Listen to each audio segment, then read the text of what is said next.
Hello, me again.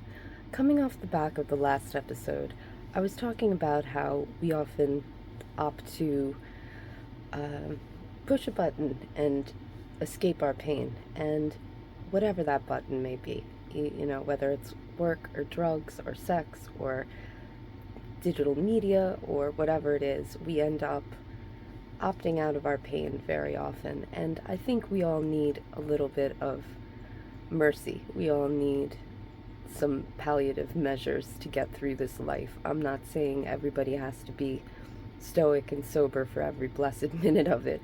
That's a lot. But I think that it's important to remember when we are keeping accounts with ourselves that when we defer the pain is sitting there accruing interest, and we're not actually escaping it.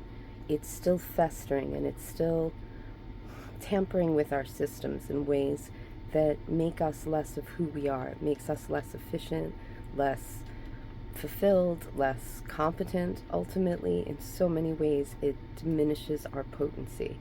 And I think that being able to turn and face it buys us out of that servitude. When you think about embracing pain as a way to buy your way out of slavery, right? Because addictive behaviors are a kind of slavery. Addiction comes from the root of let's see if I remember the etymology.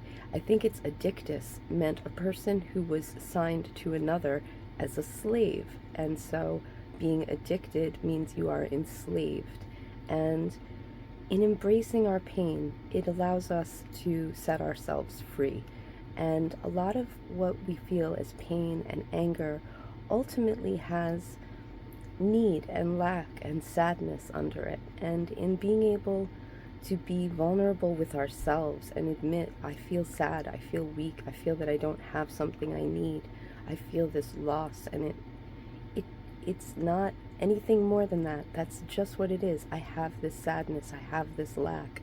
And ultimately, to be able to say, I can acknowledge that, and I can find other ways of bringing joy, of meeting needs, of filling in those voids, that my life is complete and fulfilling, and I have something to bring from that, that I'm able to build more and have more and move ever further away from that sadness and that deficiency and that degradation of living with that pain festering inside of us, getting gnarly. And I don't know. I mean, you think about what happens when a wound festers, right? And this is an emotional wound. I think it might be even uglier than what you can imagine physically.